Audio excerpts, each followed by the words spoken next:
प्यारे बच्चों नमस्कार। कैसे हो आप सब। संस्कृत ज्ञानम में आपका फिर से स्वागत है।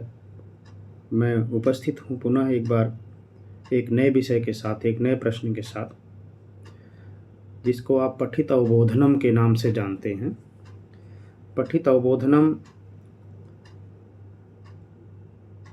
कक्षा 9वीं और 10वीं में पूछा जाता है और यह जो है और भी अन्य प्रतियोगी परीक्षाओं में भी पूछा जाता है। किसी भी प्रकार की प्रतियोगी परीक्षा हो, इसमें कोई न कोई सूक्ति या कोई न कोई श्लोक पाठों से लेकर के और उसके आधार पे प्रश्न दिए जाते हैं और प्रश्नों के उत्तर आपसे मांगे जाते हैं। तो यह नया प्रश्न है और यह है बहुत ही महत्वपूर्ण प्रश्न है। आप देखेंगे इसको ध्यान से। तो यहाँ पर शीर्षक दिया है पठित अवबोधनम या पठित पद्यांश अवबोधनम, ऐसा भी कह सकते हैं। यह सूक्ति जो है सेमुसी कक्षा 9वीं के सूक्ति मौक्तिकम पाठ से ली गई है और प्रश्न इस तरह से पूछा जाता है। अधोलिखितम पद्यांशम पठित्वा प्रदत्त प्रश्नान उत्तरत, मतलब नीचे लिखे हुए पद्यांश को पढ़ करके दिए गए प्रश्नों के उत्तर लिखें। तो यहाँ पर पहले हम सूक्ति को देख लेते हैं। ये सूक्ति मौक्तिकम पाठ से लिया गया है और विभिन्न प्रकार की सूक्तियाँ यहाँ दी गई हैं। तो यह जो सूक्ति है मनु स्मृत से लिया गया है। प्रसिद्ध जो ग्रंथ है मनु महाराज का, उनसे लिया गया है। देखते हैं, इसको एक बार पढ़ते हैं और फिर इसका अर्थ देखते हैं। वृत्तं यत्नेन संरक्षेत वित्तम एति च याति च, अक्षीणो वित्ततः क्षीणो वृत्ततस्तु हतो हतः। अर्थात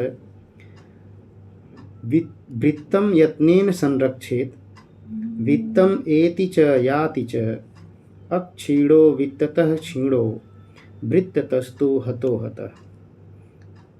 कहते हैं कि वृत्त माने होता आचरण या व्यवहार। यत्नेन संरक्षित, यत्न पूर्वक यानी प्रयास पूर्वक उसकी रक्षा करनी चाहिए। आगे कहते हैं कि वित्तम एति च याति च, और वित्त जो है धन संपदा जिसको कहते हैं, वित्त माने धन संपदा, धन दौलत, वित्त। कहते हैं एति च याति च, यह आता है और चला जाता है। मनुष्य के पास कभी धन दौलत रहती है, कभी नहीं रहती है। अक्षीणो वित्ततः क्षीणो वृत्ततस्तु हतो हतः। कहते हैं वित्ततः क्षीणो अक्षीणो, अर्थात वित्त से हीन व्यक्ति, वित्त जिसका क्षीण हो गया है, धन जिसका चला गया है, अक्षीणो उसका कुछ भी क्षीण नहीं हुआ, उसका कुछ भी हानि उसकी नहीं हुई है। लेकिन वृत्ततस्तु हतो हतः, और वही वृत्त अर्थात आचरण अगर क्षीण हो जाए, किसी का अगर कैरेक्टर का हनन हो जाए, चरित्र का पतन हो जाए, तो वह व्यक्ति हतो हतः मरे हुए के समान हो जाता है। मृत्यु को समझो कि प्राप्त कर लिया है, मृत्यु ही हो गई है, ऐसा समझना चाहिए। तो कहते हैं कि आचरण या व्यवहार की रक्षा प्रयास पूर्वक करनी चाहिए, क्योंकि धन संपदा, धन दौलत, वित्त जिसे कहते हैं, आती है और चली जाती है। व्यक्ति निर्धन से धनवान हो जाता है, परंतु आचरण जो वृत्त है उससे हीन व्यक्ति मृत के समान हो जाता है, समझो मृत प्राय हो जाता है। अब आगे बढ़ते हैं, यहाँ पर प्रश्न देखेंगे हम। तो सबसे पहले ये प्रश्न 1 है, इसमें है एक पदेन उत्तरत, एक पद में उत्तर दीजिए। केवलम प्रश्न द्वयम यहाँ लिखा है।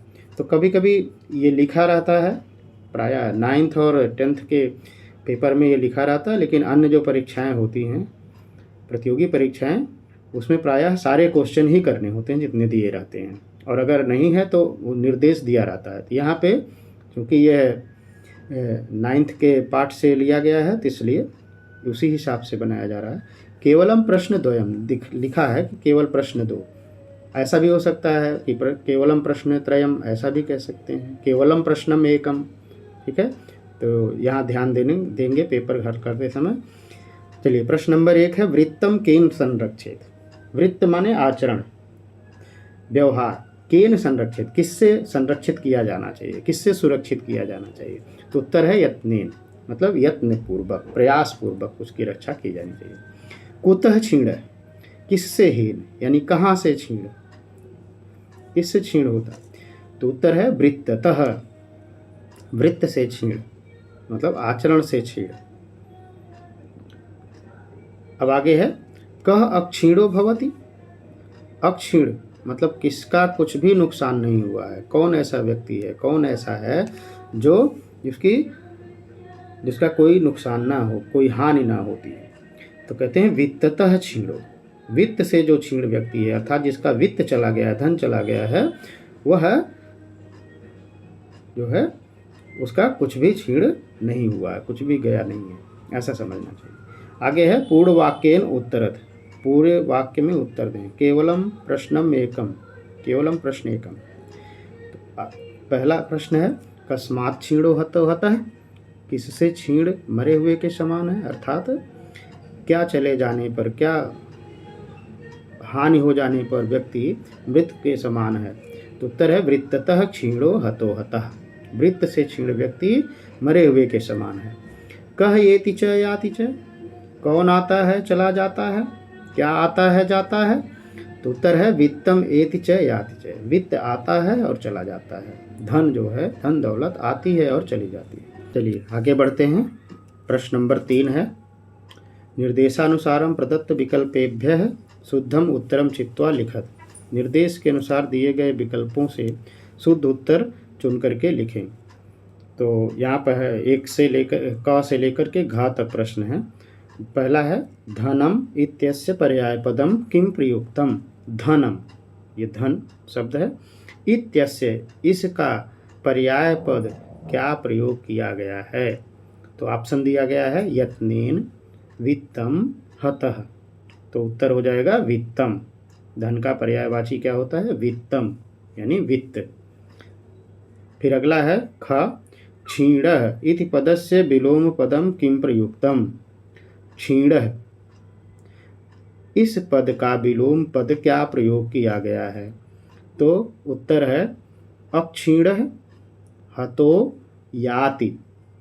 तो यहाँ पे अक्षीणः हो गया, क्षीणः का अक्षीणः विलोम हो गया। विलोम को विपरीतार्थक भी कहते हैं, तो ध्यान देंगे इस बात का।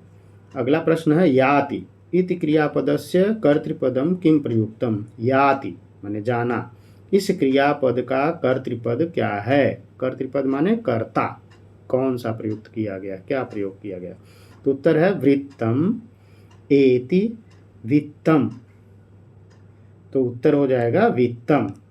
कहा गया है कि वित्तम एति च याति च, यानी वित्त आता है और चला जाता है। तो याति क्रिया का कर्ता क्या हुआ, वित्तम, धन।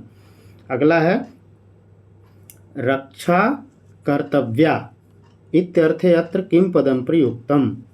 रक्षा की जानी चाहिए, रक्षा कर्तव्य, रक्षा की जानी चाहिए, इस अर्थ में यहाँ कौन सा पद प्रयोग किया गया है, क्या पद प्रयोग किया गया है। तो ऑप्शन है संरक्षेत, यत्नेन और च।